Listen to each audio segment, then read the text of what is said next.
気になるのが使用機材なんですけど、どういったサンプラーとかシーケンサーとかトラックのどういうのを使ってるのかな。主にメインで使ってるのがサンプラーの SP404 と、あとカオスパッド。カオスパッドを最後にセンドルターンでかけて、ディレイとして使ってるんですけど、それにハッシュノイズを重ねてるっていう感じなんですけど、リアルタイムで。ハッシュノイズは自分で作ったシェイカーをディストーションで歪ましてると。ディストーションはメタルゾーン。3種類使ってます。3種類使って DOD のグランジと、ベース用のサンザンとメタルゾーン。ハッシュノイズの時のカシャカシャは結構割と太いからベース用のサンズアンプ使ってたっていうのは結構意外だな。そうですね。なんか個性の強いディストーションを3種類使ってるって感じです。イメージ的に。多分みんなが気になってるのがこれですよね。使ってる。今日持ってきてるんですよね。持ってきました。これが今メインで使ってるやつなんですけど、これサクマドロップの中に石と鉄とあとはネジとかチャック、こういうジップのファスナーとか入れたり、ファスナーが入ってて、でこれもう一個予備があるんですけど、これ音が違うんですよ。でこれが一応これが黄金比になってて、これじゃないと一人でやる分にいいんですけど、この歌が入ると、そうキーが変わってきちゃう。そう、私がもうシェーカーが変わると、極端に言ったらピーっていうのがゴーになってるぐらい変わっちゃうんですよ。でここではピーでしょみたいな、もう曲の中に半周音が組み込まれてるから、やっぱりこう振ってるうちに中の石とかがどんどん砕けて細かくなってくると音が変わってくるんですよ。だからもう常に次の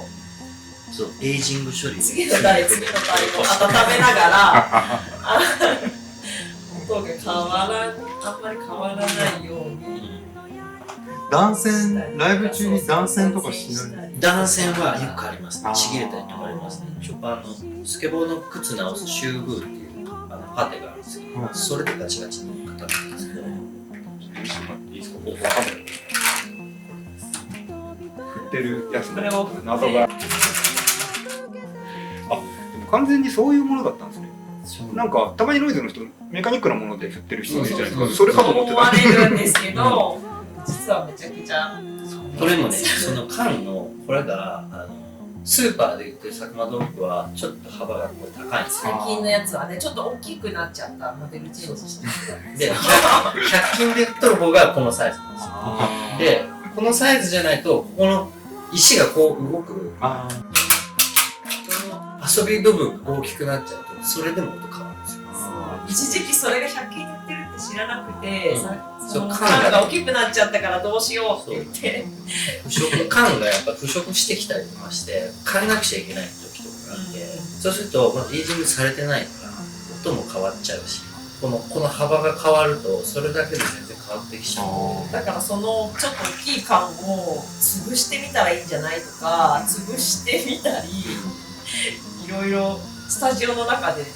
金槌とか借りながらそれのチューニングをしているみたいな。チューニングがまさにね。ちなみに中身はどうしてるんですか？中身はもう今これが黄金比になってて、これを移植してるっす。いや、ドロップの方。ドロップの方は美味しく食べてます。でもそれはもう他の缶を外側を変えるときも移してる。中身移してます。マイクがくっついてる。そうです。管楽器のチューニングする用のクリップマイク。多分これが一番ノイズ少ないと思うんですけど、よくシオンだけで本当にすごい楽器になってるっていうか、それはなんでね、トラックの音を、そう。これを振ってる時っていうのはジャーって音がするんですよ。これを止めてこうやってやると空気がそこで鳴ってる音を拾ってフィードバックするんで。なるほど。そうそう。この瞬間はそうだったんだ。あれフィードバック出してる。すげえかっこいいポーズだなって思ってたんだけど、ポーズじゃなかったんだね。ああいう形にならんと出ない。意味があるんだ。すごい理にかなってる。ちょっと感動ですね。自作だと思わなかった。完全に自作です。一番処理が甘い感じです。硬い。売ってるとすぐ壊れちゃいそうね。だから結構繊細な音楽をやってるように思われがちなんですけど、すごい荒々しいっていうか、ローですよね。まあすごいアナログ感満載で、もうなんならエフェクターとかも最初の頃はすごいジュリ君が汗をかくから、どんどんエフェクターがその汗で水没するっていうか、ライブの最後になるといつもハッシュがでんくなるみたいな変なねガチャガチャして、なんだろうこれと思ってステージにはもう乗るかなと思ってたんだけどで次の日になるともう治ったんですよ。なんだろうと思ったら汗で水没して壊れちゃって汗乾くと治ってるから次の日には治ってるっていうのは最初そこが分かるまでは本当に分かんなかったです。分かんなかったです。いつも後半になると壊れてて、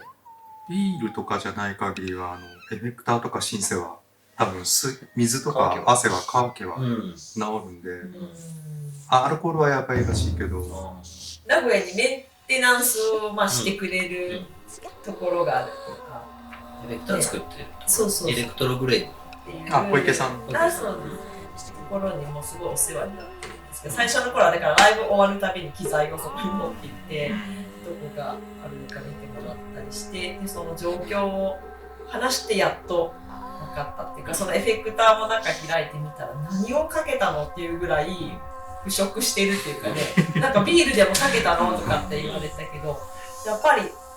汗も塩分とかがあるからなんか錆びたような風になってて、そこからどういう風にそれを対策するかを一緒に考えてくれて、屋根をつけるか、そのエフェクターを全部裏返しに使うかとか、結局はそのランプのとこから全部こう穴という穴をパテみたいな、そうこのシューブ埋めてだから一時プラスチックのカバーがそうで結局やりづらいってなってて、いろいろ試して今になりますね。もうなんかガチャガチャやりだしたなって、私は普通にこうライブ進行しながら歌っている時にガチャガチャやりだしたなってそしたらうまいことタイミングを見てハーシュを入らないところでね代替して壊れたところをまたつなぎ直していいところでピーッと戻ってくるみたいな。確かにすごい汗かいてますよね。汗すごい。それがもうエフェクターにあれするぐらいですよ。水たまりみたいな。言われてね、だからその汗対応になってないというか、普通本来だったらギターとかね、ベースとか足元で使うものだから、そんな汗が飛んでくるような仕様になってないですよね。まあ機材に関しては割と皆さん知りたがってたカシャカシャが、SP4 バルーンと、あとカオスパッドとカシャカシャが肝で、さっちゃんはボコーダーっていうかボーカル用のエフェクターを、ただ、そうですね、ボーカル用の PC ヘリコンのディレイ、を同じのを2個つなげてます。それはタイムをずらしてるとか、ほぼ全く同じような設定で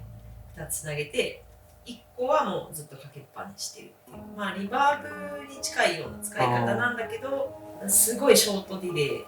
つをちょっとかけてこうしてるっていうのがちょっと声あまりやっぱり歌なんだけど、ちゃんと言葉とかはっきり歌が立ってほしいんだけど抜きすぎたくないから、そこがうまくこう音と混ざるような感じで、やや潰してる感じを自分でしてます。もう一個はポイントで深くディレイしたい時に使うっていう感じで、もうほぼ同じのを2つ使ってる感じで、機材とはちょっと離れるんですけど、ボーカル相当かなり特色があるフレーズとかもあると思うんですけど、結構トライバルっぽい感じとかもあったり、ちょっと幻想的な感じとか、ああいうののインスピレーションっていうのはなんかこう具体的に何かっていうのは言えないんですけど、割と何かこうつながってる世界観はすごいあるなって感じるんですけど、イメージしてますか？それもほぼ即興の部分も多いし、気を発させてっていうよりはもう無の状態にしてる感じなので、どっちかというと。なんでもう本当に何が出てくるかわからない、自分でわからない感じなんだけど、メロディーを作るのが多分すごい得意で、その時に出てくるメロディーが多いかな。あとは、そのセッションで出てきたいいメロディーを再現するってこともあるんですけど、セッションで適当にやったのを、これを曲として再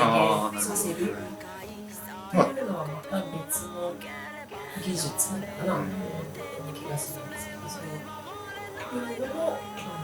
2人とも多分得意で、だからどうやって作ったんだろうっていうふうに思うような進行がちょっと変わってるのかな。普通にこう 4回しやって、なんかサビ2回とかそういう感じじゃない曲も結構あって、どこで合わせてるんだろうって思われるかもしれないけど、それは結構詩を作っていくとかのワードで大体展開していくみたいな。回数ではやってない。そうね、回数っていう感じではないですね、大体が。あえて乗りやすいとか分かりやすい風に作ることもある。フィーリングコネクタですね。ああいうなんかちょっとみんなが分かりやすい曲も挟んだ方がいいかな。結構再現性はかなり高いっていう。そうですね。なんか自由にやるのはすごい好きなんだけど、ライブにも本当にフリーなところと、フリーのように見える再現した曲っていうか、そういうのを入れたりもして、両方にしている。作品もそうですね。なんかアルバムとしてちゃんとその歌詞があって、トラックがあってっていうのもあれば、もうちょっとこう実験的なアプローチっていうか、そのセッションだったり、サウンドコラージュだったり、そういった作品も並行して作ってるっていうか。ファーストとセカンドはちゃんとした詞を乗せた歌がある、そういう聴きやすいっていうか、ポップなっていうか、そういうアルバムを2つ作って、その後に自分たちで CDR なんですけど、自主のエクスペリメンタルシリーズを書いて、1作目はオオカミの日なんですけど、セッション、まるっきりセッションだけでやったと、2作目がフルートババっていう、それはその声ネタ、音ネタだけをコラージュして組み立てて作ったっていう、そういう作り方の曲。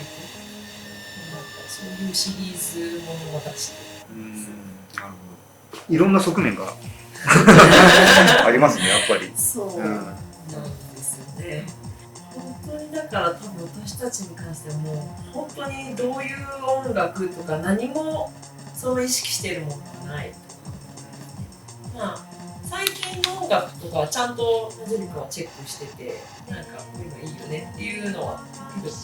やっぱりそのライブで地方行く時とかには聞いたりするんですけど、そのぐらいでね、そうやって自然となんかも入ってくるものの影響がいっぱいあると思うけど、何かがっていうのを否定して消えたりとか、そういう感覚じゃないですね。地元名古屋について何か。